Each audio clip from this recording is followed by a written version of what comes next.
Okay sir, good morning sir. నమస్తే. నమస్కారం. అంటే మీరు as per retired case officer కింద ఇదయ్యారు, ఇప్పుడు రాజకీయాల్లో ప్రవేశించడానికి కారణం సార్? రాజకీయాలు ఎంత రొచ్చులో తయారయ్యాయంటే ఆ రొచ్చుని తీసివేయడానికి ఎవరో ఒకరు పూనుకోవాలి.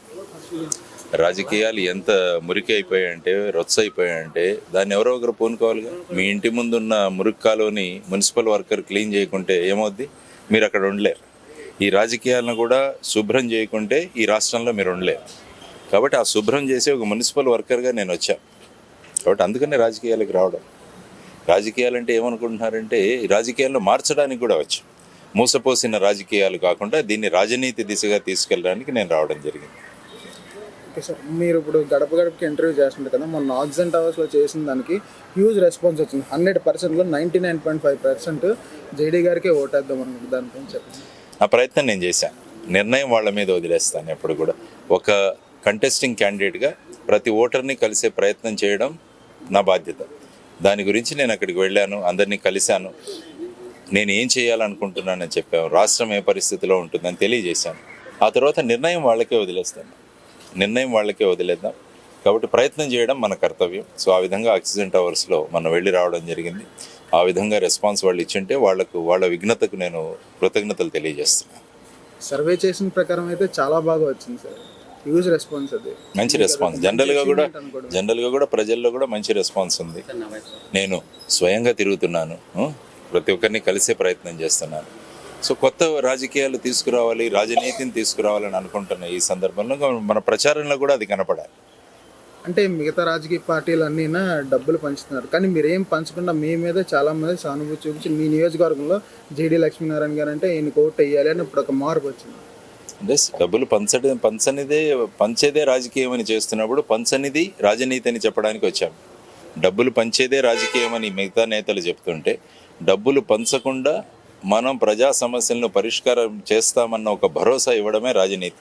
కాబట్టి నేను రాజకీయాలు చేయడానికి రాలేదు, రాజనీతిని తీసుకురావడానికి వచ్చాను. కాబట్టి నా ప్రయత్నం చేస్తాను. డబ్బులు మద్యం పంచే ప్రశ్నే లేదు మా దాంట్లో. మా సిద్ధాంతమే దానికి ఒప్పుకోదు. అంటే చాలామంది చదువుకున్న వాళ్ళందరూ అంటున్నారు జేడీ గారు వస్తే బాగుంటుంది, ఈసారి జేడీ గారు మంచిగా వస్తే ఏదైనా ఫ్యూచర్ బాగుంటుంది అని. దానిపైన ఎందుకంటే అసెంబ్లీలో ప్రశ్నించే కంఠాలు, ప్రశ్నించే గొంతులు ఉండడం అవసరం. ఇప్పుడు ఏమవుతుందంటే మనం ప్రస్తుతం అసెంబ్లీ చూసాం, ఎన్ని సెషన్లు ఈ 5 సంవత్సరాల్లో జరిగిన అసెంబ్లీ సెషన్లు కానీ ముందు జరిగిన సెషన్లో కానీ ఒక పార్టీ ఇంకొక పార్టీ తిట్టుకోవడంలోనే వాళ్ళు మునిగిపోయారు. కానీ రాష్ట్రంలో ఉన్న సమస్యలు, రాష్ట్రానికి తేవాల్సిన ప్రత్యేక హోదా, రాష్ట్రానికి తేవాల్సిన విభజన హామీలు, తర్వాత వచ్చేసి railway zone, Vizag steel plant ప్రైవేటీకరణ, ఇటువంటి వాటి గురించి ఎక్కడా కూడా చర్చలు జరగట్లేదు. రాష్ట్రంలో రోడ్ల పరిస్థితి గురించి ఎవరూ మాట్లాడలేదు. ఒకరినొకరు తిట్టుకోవడము, ఇంకా దిగజారిపోయి వాళ్ళు వాడుతున్న పదజాలాలు కూడా ఎంత దారుణంగా ఉంటున్నాయంటే ఆ విధంగా మనం అసెంబ్లీ స్థాయిని తగ్గించాం.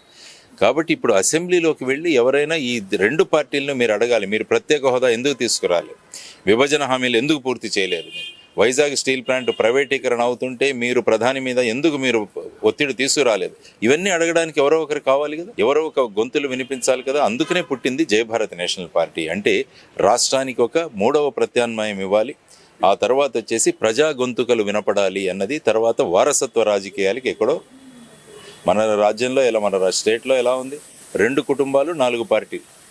అది మన దుర్దైవం. మనం రాచరికాలను వీటన్నింటినీ పోగొట్టుకున్నాం, కానీ మళ్ళా మన రాష్ట్రంలో అదే కుటుంబ పాలన తీసుకొస్తున్నాము.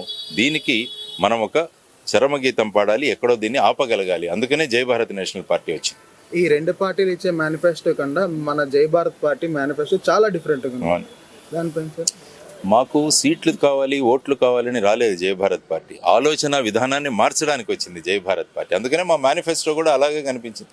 ఇప్పుడు చూడండి, తెలుగుదేశం పార్టీ వాళ్ళు ఏమన్నారు, చాలా ఉచితాలు ఇచ్చేస్తున్నారు వీళ్ళు అన్నారు. తెలుగుదేశం మేనిఫెస్టో చూస్తే ఆ ఉచితాల కన్నా ఎక్కువ ఉచితాలు ఇస్తామంటున్నాం. మళ్ళీ వైఎస్ఆర్సీపీ అనౌన్స్ చేసిన ఉచితాలతో అంతకన్నా ఎక్కువ ఉచితాలు ఇస్తామంటున్నారు. మరి రాష్ట్రం ఏమైపోతుంది? ఈ 11 లక్షల కోట్ల అప్పు గురించి వీళ్ళు ఎవరైనా మాట్లాడుతున్నారా?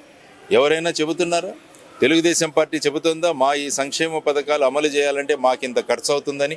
ఈ 2 పార్టీలు వీళ్ళు చెప్పే మేనిఫెస్టోలను స్టాంప్ పేపర్ మీద, బాండ్ పేపర్ మీద రాసివ్వడానికి సిద్ధమని మీ ముందు అడుగుతున్నాను వాళ్ళిద్దరిని. జై భారత్ నేషనల్ పార్టీ రెడీ.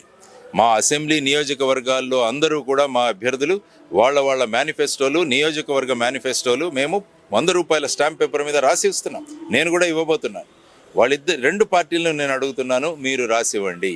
రేపు మీరు గనక ఇచ్చిన హామీలు అమలు చేయకుంటే మేము మీ మీద కోర్టుకు వెళ్తాం. ఆ ధైర్యం ఉంటే మీరు స్టాంప్ పేపర్ మీద సంతకం చేసి ఇవ్వండి. ఈ రెండు పార్టీల నాయకుల్ని మేము అడుగుతున్నాం. మేమంటే ప్రజల ముఖంగా నేను అడుగుతున్నాను వాళ్ళను. ఇది మార్పు అంటే, ఇది రాజనీతి అంటే, ఇది మనం తీసుకురావాల్సిందని నేను తెలియజేస్తున్నాను. జై భారత్ పార్టీ వస్తే మార్పు వస్తుందని చాలా మంది అనుకుంటున్నారు. ఎస్, డెఫినెట్గా మార్పు తీసుకురావడానికే వచ్చాము. మార్పు తీసుకురావడానికే పుట్టింది జై భారత్ పార్టీ. కాబట్టి ఖచ్చితంగా మార్పు వస్తుంది. ప్రజలే పాలకులు ఎలా అవుతారన్నది చూపించడానికి వచ్చాం. నిజమైన ప్రజాస్వామ్యం ఏంటో చూపించడానికి వచ్చాం. ప్రజల చేత, ప్రజల కొరకు, ప్రజల వలన ఏర్పడిందే ప్రజాస్వామ్యం. కానీ అందులో ప్రజాస్వామ్యం విలువలు వెనక్కి వెళ్ళిపోయాయి. మళ్ళా ప్రజాస్వామ్యాన్ని పునరుద్ధరించడానికి వచ్చింది జై భారత్ నేషనల్ పార్టీ. రాజకీయ కొత్త ఒరవడి సృష్టిస్తానని చెప్పి లాస్ట్ టైం మీరు ప్రెస్ మీట్లో చెప్పారు. అవునండి. దాని గురించి వివరించండి. రాజకీయం కొత్త ఒరవడి అంటే దాన్ని రాజనీతిగా తీసుకెళ్ళడం. ఇప్పుడు రాజకీయం అంటే ఏంటి? ఒక పార్టీని ఇంకో పార్టీ తిట్టుకోవడం. ఇప్పుడు సభలు పెడుతున్నారు చూడండి, 10 లక్షల మంది, 15 లక్షల మంది వస్తున్నారు. వాళ్ళ ముందు ఏదైనా విషయాలు చర్చించారా? ప్రత్యేక హోదా మేము ఏం చేశామని ఎవరైనా మాట్లాడారా?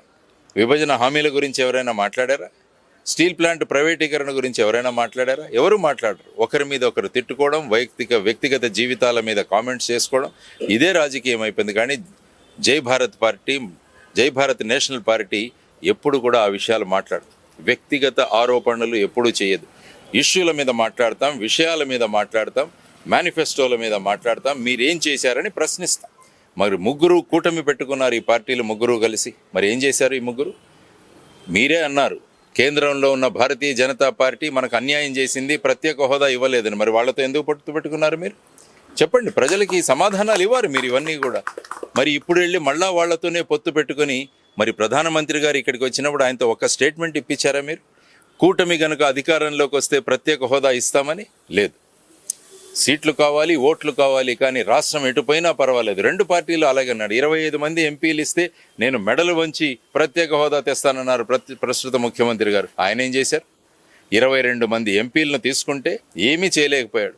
మన రాష్ట్రానికి సంబంధించిన వాళ్లను కాకుండా అటువంటి వాళ్లను రాజ్యసభకు పంపించారు. పరిమళ్ నత్వానీ అని ఒక ఆయన్ని ఎందుకు తీసుకురావాలి గుజరాత్ నుంచి మన రాజ్యసభ సభ్యుడిగా? ఏం చేశారు? ఆయనకు రాజ్యసభ సభ్యత్వం ఇస్తే మాట్లాడే వాళ్ళకి ఇవ్వండి రాజ్యసభ సభ్యత్వం, రాష్ట్రం గురించి పోరాడే వాళ్ళకి ఇవ్వండి రాజ్యసభ సభ్యత్వం. అది పెద్దల సభ, డబ్బులున్న వాళ్ళ సభ కాదు, అది పెద్దల సభ. కాబట్టి అటువంటి నీతి నియమాలు పాటించాలని చెబుతున్నదే రాజకీయాల్లో మార్పు. అదే రాజనీతి, ఇదే జై భారత్ నేషనల్ పార్టీ యొక్క ప్రధానమైన ఉద్దేశమని మీకు తెలియజేస్తున్నాను.